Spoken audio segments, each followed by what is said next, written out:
Welcome to the podcast, George McCaskey. Thank you so much for coming on.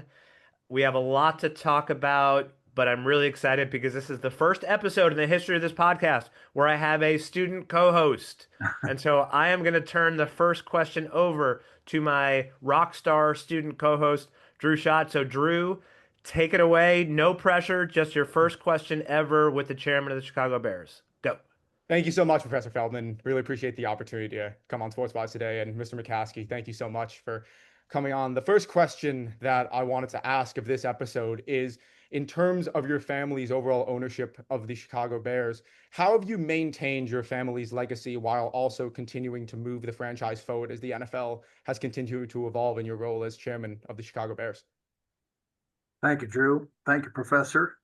The Bears were started more than 100 years ago by my grandfather, George Hallis, and he laid all the groundwork for us. He did the hard work, he did the sweat and toil, and he put us in this remarkable position to be stewards of his legacy.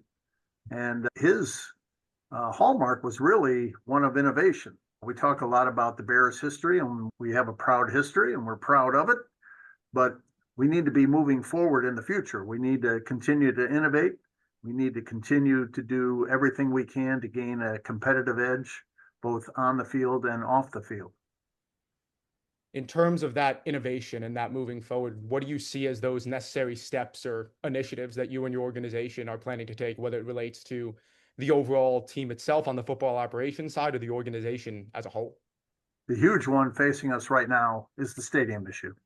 I think everyone agrees that Soldier Field is no longer the most viable option forward for the Chicago Bears. We have one possibility in suburban Arlington Heights, Illinois, and we have another possibility in Hammond, Indiana. Both of those locations are in the Bears' home territory as defined by the NFL. Either location we wind up in will still be the Chicago Bears. In terms of that decision, I know you recently spoke about the matter at the owners' meetings in Arizona, and the timeline was, I believe, in terms of the late spring, early summer in which a decision is going to be finalized. What do you see as the main factors that are going to go into that decision that will eventually place either Arlington Knights or Hammond as the top option for the future of where the Bears will play? In Indiana, we have a legislative framework for a new stadium, but there's some significant due diligence that needs to be done on the site in Hammond. In Arlington Heights, we have a site ready to go. It's a former horse racing track, Arlington Park, but we don't yet have the legislative framework. So when those two things come together, a viable site and a legislative framework, then we'll be ready to make a decision. And then George, let me jump in here on the stadium issue because there's been a lot of discussion, as you mentioned publicly, about the stadium decision and the location. Can you talk a little bit about the strategy behind and the thought behind these two possible locations? You mentioned where things are maybe politically or with the legislature, but can you talk about it from a Bears perspective and a legacy and a history perspective, the thought process that sort of underlies each location? The Bears played at Wrigley Field, where the Chicago Cubs still play, for 50 years, and we've been at Soldier Field now for more than 50 years.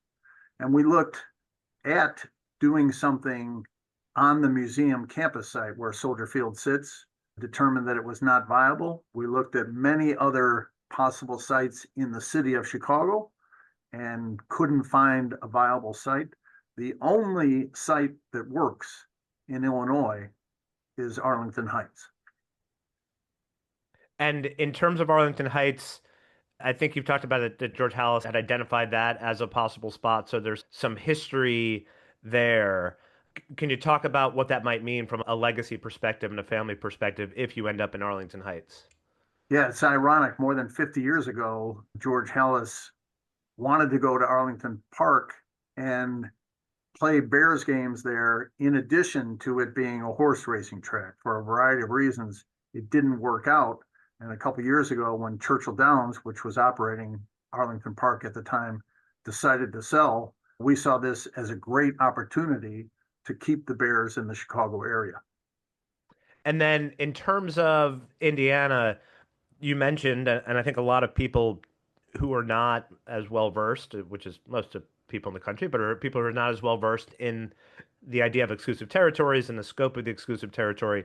Could you talk a bit more about the scope of the exclusive territory? Because when people think of Indiana in the NFL, they would typically think of the Indianapolis Colts and they think of Illinois, they think of the Chicago Bears, but there are both parts of the country that don't have NFL franchises in that state, or even ones that do have it in that state, they might actually be closer in proximity to a different state or a different city and their team. So, can you talk just a little bit about the scope of the Bears' territory and why, even more broadly than the Bears, why those exclusive territories are so important?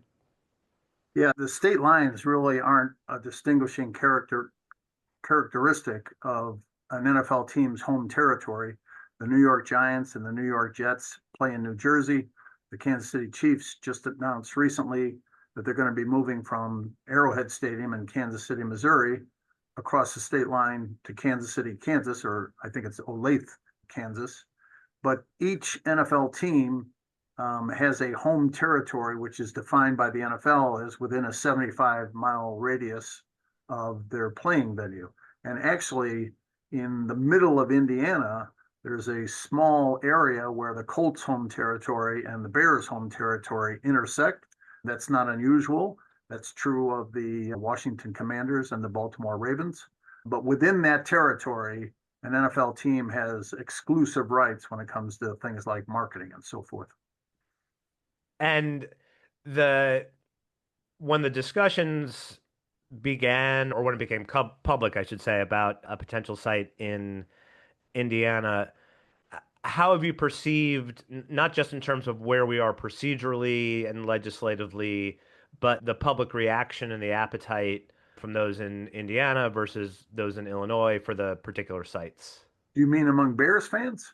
We'll get to Bears fans next, but in terms of the actual folks within the state of Indiana who see this as an opportunity to have the Bears play in Indiana versus those in Illinois, and then I want to hear about the Bears fans. Okay.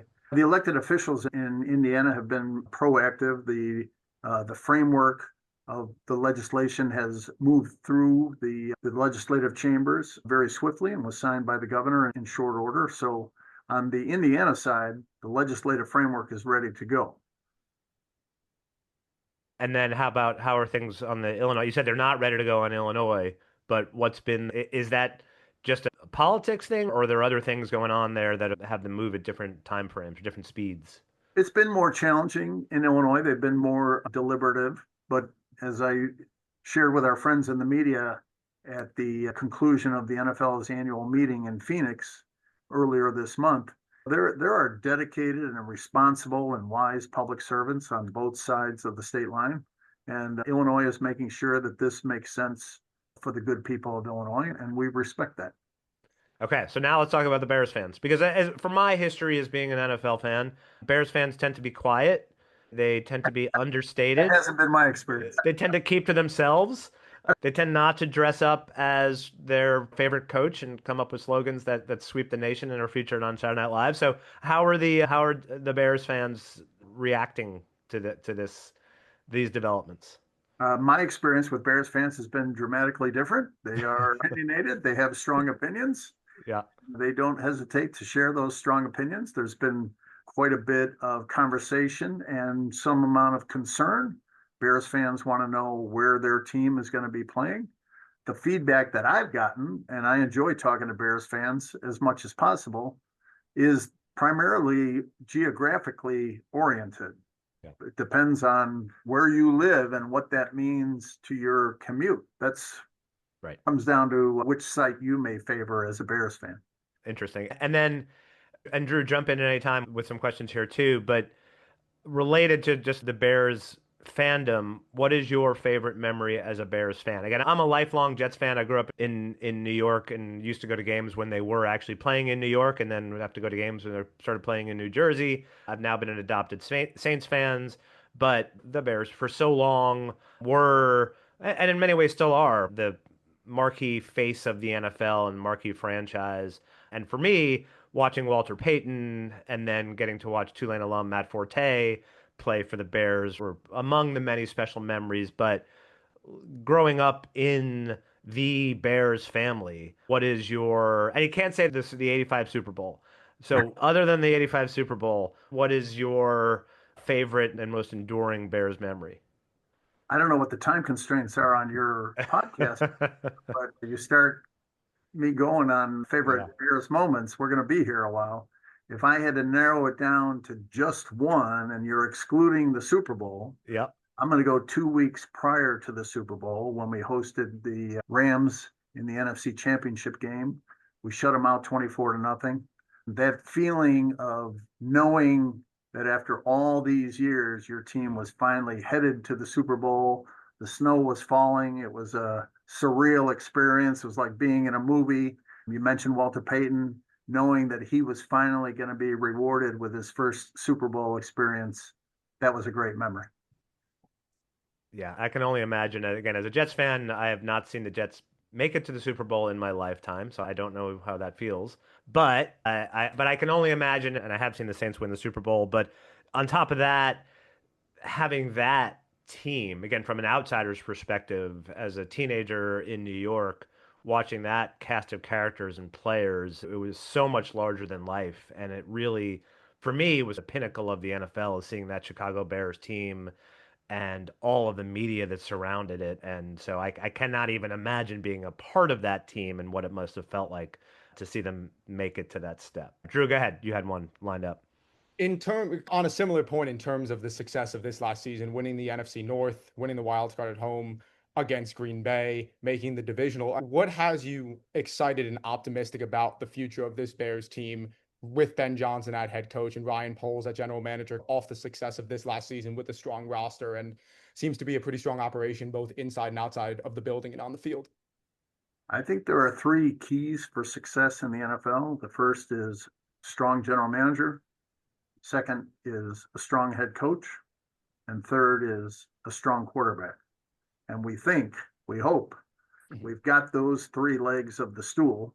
Ryan Poles is doing a great job for us as general manager. Ben Johnson was the hottest head coaching prospect the last two off seasons, and we got him, and we're very excited to have him. And Caleb Williams looks like, finally, after decades of searching, the answer for us at quarterback. Do you have a favorite memory from this last season in which the Bears won their division and made it to second round of the playoffs? Does any one moment stand out? I mentioned being at the NFL's annual meeting a couple weeks ago, and we had our traditional Bears family dinner. So it's Ben Johnson, Kevin Warren and his wife, Ryan Poles, and a number of members of our family. And we went around the table to share favorite memories from last season, and no duplication was allowed. And when they got to me, first I said to Coach, thank you for providing so many memories that we didn't have to worry about duplication here at dinner. But the one I shared, because we weren't allowed to duplicate, was his first NFL win. We started the season 0-2. There was some immediate criticism that the season was lost and maybe we made the wrong decision for head coach. And we beat the Cowboys, and the cameras in the locker room post game, and the players give Coach Johnson the game ball for his first NFL head coaching victory. And to see the way that they mobbed him, they were so happy for him. And that just showed me a group that wants to be led by this guy, will do anything they can for this guy. And that was very gratifying to see. That's awesome. In terms of your role as chairman and being the fourth member of your family to hold this role, how would you say you've approached it both similarly and differently than the past family members who have held the position that you're currently in with the organization? As you mentioned, I'm only the fourth chairman in Bears history. The first was George Halas, and he won 324 games as an NFL head coach. He's in the Pro Football Hall of Fame. That's not going to happen for me. Another was my brother Mike, who was educated at Yale, taught at Harvard, got his PhD. That's not going to happen for me. The third was my dad, Ed McCaskey, who served in between George Halas and Mike McCaskey. And he was great at working behind the scenes, at being supportive, at being a sounding board for people, at being a great encourager. And that's how I try to style my chairmanship. My last question before I turn it back over to Professor Feldman, and whether it's family members or those you've encountered, whether in the Bears organization or throughout the league or through the Chicagoland community, who would you say has inspired you the most in your role as chairman and has shaped the way you and your family help steward the organization through the current NFL landscape as it is? Present company excluded, just so we're clear. Thank you. I'd say John Mara, New York Football Giants. He's president of the Giants. He's one of 11, as I am. He took over the franchise for his dad before him, Wellington Mara, and his grandfather before him, Tim Mara. We have tremendous respect for the Giants organization and the Mara family, and John's been a great friend to me and a great mentor for me as I try to fashion my leadership of the Bears. And since you mentioned Mara, I want to bring up there's a lot of discussion going on right now in the country about the TV deals for the NFL and potential pooling of TV deals for college football.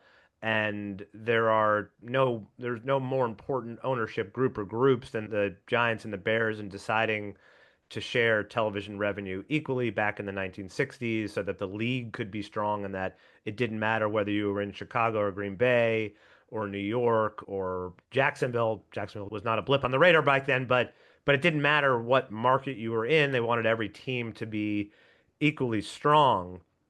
And there was another aspect of NFL ownership that has changed a little bit over time. And for the longest time, is private equity was not allowed, was not permitted in. They wanted to keep this within family ownership groups. And we've started to see a change, not only in the NFL, but starting to see in some other leagues of permitting certain number of private equity firms at a certain percentage to invest in NFL teams. Can you talk a little bit about how you've seen the ownership of NFL teams change a bit over time, and with team valuations continuing to skyrocket, what that has meant for the league and what it's meant for your family in owning the Bears? Way back when, the people who were involved in NFL football, typically that's all they did, and their entire business portfolio and attention to business was focused on that team. Now we're finding people that have made their fortunes outside NFL football and have purchased an NFL team as part of a huge business portfolio. So I would say that's the biggest difference from back in the day, as they say. And then with the loosening of or being more permissive in terms of private equity, what impact do you think that's going to have on the business moving forward? As every entity in every industry in every part of the world looks to generate new revenue, what are you seeing in terms of the push for international expansion, the push for media rights on streaming and satellite? What else do you think is happening and where the growth opportunities, whether they're related to having this private equity money or other money in there? I haven't really seen a significant development since private equity ownership was permitted in the NFL. The constraints, the guardrails on private ownership or private equity involvement Yep. are pretty significant in terms of the percentage, in terms of no say in corporate matters, no voting rights, no governance. It's really just been another vehicle to raise capital in an increasingly demanding economic environment. In terms of there used to be an expression, a joke. Nobody laughed, and I would make this joke like a lot of my jokes. But the best way to make a small fortune in owning a sports team is to start with a large fortune and buy a sports team. And say, oh, look, I got an actual laugh from that one. But can you just talk about how that has changed and how owners in the NFL in particular, the ways that they are making money? Because I think people don't necessarily understand the ownership and the business aspect of an NFL team versus a more traditional company in a for-profit industry that is selling widgets. The stakes have gotten higher, certainly. Professional football is a big business. But what's unique to the NFL, in my opinion, is the sharing of revenues, which makes every team have the ability to be competitive every year. And the salary cap. So there's some containment of costs. You see the headlines every free agent off season. This guy gets signed for huge money and the salary cap is going up. The players are being well compensated, but having some constraint on the costs is another way that the NFL levels the playing field to make sure that all teams can be competitive. Drew, you got one more, and then I'll wrap up with one more. Yeah, sure. In terms of growing, on a similar topic of growing NFL team valuations, we saw the Commanders sell for, I think it was 6.05 billion. The Seahawks recently went up for sale after winning Super Bowl 60. And one of the aspects I want to ask about is you've spoken about your intention to keep the Bears within the McCaskey family for years to come. And I was interested to hear about what exactly do you think is going to be necessary in terms for that plan to be successfully executed to keep the Bears not only in the family, but continue the success that you and your family have had with the organization over numerous years. Yeah, these skyrocketing valuations are not helping in that regard, that's for sure.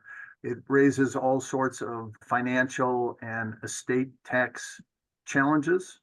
But we just had our annual family business meeting this past weekend. We had good discussion, good debate, good presentation of ideas. The key for me is that we've got to stick together. We have a lot of family members. As I said, I'm one of 11. That means there are a lot of people at the cousins level, the next generation. And we need to make sure that everybody's engaged, everybody's involved, and everybody's informed to keep them in the tent. All right, I have two last questions, one substantive and then one less substantive. There's going to be a collective bargaining negotiation down the road. One of I think the keys to stability in the NFL over the last 20 years is having longer periods of labor peace, having longer CBAs. You avoided a work stoppage or a significant work stoppage in 2010, and there's been some pretty strong labor peace since then. There's been a lot of, what's a kind word to put it, a lot of developments over on the NFL Players Association side of the table with change in leadership. Does that have any impact on the owner side? Do you guys watch this closely, or you just say, you know what, businesses, entities go through leadership changes, and whoever's at the head of the table when things settle, we'll negotiate with and we'll deal with? Or is there any fear that with a new head of the PA who's been involved in the PA before, that you might run into some unpredictability or create some instability moving forward? Or is it just, you know what, we take care of our side of the table and then we'll go negotiate with them, but it doesn't matter who's on that side of the table? I don't think it has a significant impact. One area where it might have some impact is I think it's important for whoever it is who's the head of the NFL Players Association and the NFL commissioner to have a strong relationship, good communication. We don't expect them always to agree, but to have respectful, constructive discussions about what's best for the players, for the teams, and most importantly, for our great game. Right. Great. All right. So now here's my last question. And Drew, I'll let you have the last question, but I like to ask folks who come on to the podcast sometimes. My dad taught me the lesson that I take with me the most and I use the most. Maybe it's not the most important, but I use the most is a lefty loosey, righty tighty. Anytime I've got a screwdriver in my hand. So what's the piece of advice that you have used most often? Whew. One piece of advice that I give myself that I wish I would follow more often is keep your mouth shut. On the TV show Cheers, they had a great character named Lilith. She was Dr. Fraser Crane's wife or ex-wife, I can't remember. And she said, it is permissible to have an unexpressed thought. And I wish over the years that I had many opportunities to keep my mouth shut that I didn't take advantage of. Yeah, that is good. I like that advice. That's interesting. It's less interesting for us if you follow that advice, but certainly don't go on podcasts and exactly. That's what I tell expound everybody. and share your opinion, and that's what I tell people too. Thank you. And Drew, you have one last one to close us off? Yeah, I'm curious myself as a former journalist. I noticed you had previously worked in television news before working as I believe an assistant state's attorney in Illinois, and then eventually going back into the Bears organization and the ticket office. I'm curious, how was your experience as a television journalist, and what lessons did you take with it when you went back into the team overall, and how has it impacted your work as chairman, if it has? I enjoyed it very much. I was a broadcasting major in college. I wanted to be an on-air television news reporter, and I did achieve that goal in small markets. Wound up being a news writer off camera for the CBS affiliate in Chicago, WBBM.